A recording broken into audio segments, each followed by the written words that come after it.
retour du Grand Direct et 2016 qui arrive sera sans doute l'année des alliances stratégiques autour du gaz, cette ressource très chère à tous les sens du terme. Israël compte sur sa découverte d'un important gisement de gaz pour faire baisser sa dépendance énergétique. Ce gaz israélien intéresse d'ailleurs d'autres pays comme la Turquie, d'où le rapprochement en cours entre les deux pays qui étaient en froid depuis l'affaire du bateau Marmara, la fameuse flottille de Gaza en 2010. Alors où en est ce rapprochement annoncé cette semaine? Eh bien, interview de Yuval Steinitz, le ministre israélien de l'énergie, interrogé pour I24 News par Tal Shalev. A very good gas framework or roadmap. Tout d'abord, je pense que l'accord concernant le gaz est une très bonne chose. Et ce n'est pas seulement une bonne chose car il met fin à de nombreuses années de retard inutile et dommageable, retard qui nous a coûté des dizaines de milliards de shekels, mais aussi car c'est une bonne chose sur le plan international. Les Israéliens auront plus de revenus grâce à leurs ressources naturelles, plus que la moyenne dans les pays européens, et nous paierons moins cher pour le gaz naturel que la moyenne dans les pays européens. C'est donc un très bon accord. Than the average in Europe. So it's a very good deal. Israël a été très prudent pour ne pas fâcher Moscou depuis que la Russie a étendu sa présence militaire ici dans la région. La décision de se rapprocher de la Turquie pourrait-elle nuire aux relations avec la Russie? I don't think that they might have some reservations.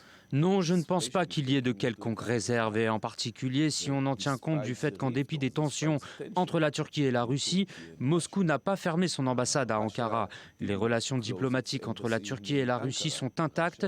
Alors s'il y a de bonnes relations diplomatiques entre les deux pays, je ne vois pas pourquoi la Russie pourrait émettre une objection à la normalisation des rapports diplomatiques entre la Turquie et Israël. Object any diplomatic normalization between Israel and Turkey. L'argent et le gaz sont-ils suffisamment importants pour qu'on oublie le soutien de la Turquie au Hamas? I think it almost goes without saying. Je pense que cela va sans dire. On ne peut pas et on ne devrait pas accueillir une organisation terroriste. Le Hamas a été déclaré organisation terroriste, pas seulement par Israël, mais aussi par la plupart des pays européens, par les États-Unis. Et je pense qu'accueillir le Hamas est une mauvaise chose pour la Turquie. Peut-être qu'ils ne sont pas tout à fait au courant des activités du Hamas sur le sol turc. Fully aware of Hamas activities inside Turkey. Quel genre de message la rencontre entre Erdogan et Machel envoie-t-elle, quelques jours à peine après l'annonce du réchauffement des relations entre Israël et la Turquie? Well, we don't like anybody. Eh bien, il est évident que nous n'apprécions pas que quiconque rencontre Machel. Despite this. Mais j'espère toujours, malgré cette rencontre, que la normalisation des relations entre la Turquie et Israël aura lieu rapidement, car je pense que c'est important pour les deux pays. J'espère que nous sommes très proches d'un rapprochement et je pense que la normalisation des rapports entre la Turquie et Israël est importante, que c'est très important pour les deux pays et pour le Moyen-Orient en général. Nous avons des problèmes et des intérêts stratégiques communs, comme empêcher une présence plus importante de l'Iran en Syrie. Et maintenant, il y a aussi la nouvelle question du gaz.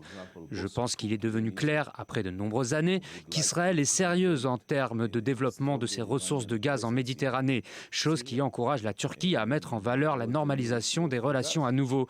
Car une fois qu'il est clair que dans un futur proche, dans à peine quelques années, Israël exportera du gaz, eh bien la Turquie, l'Égypte et la Grèce, ainsi que bien d'autres pays européens seront intéressés.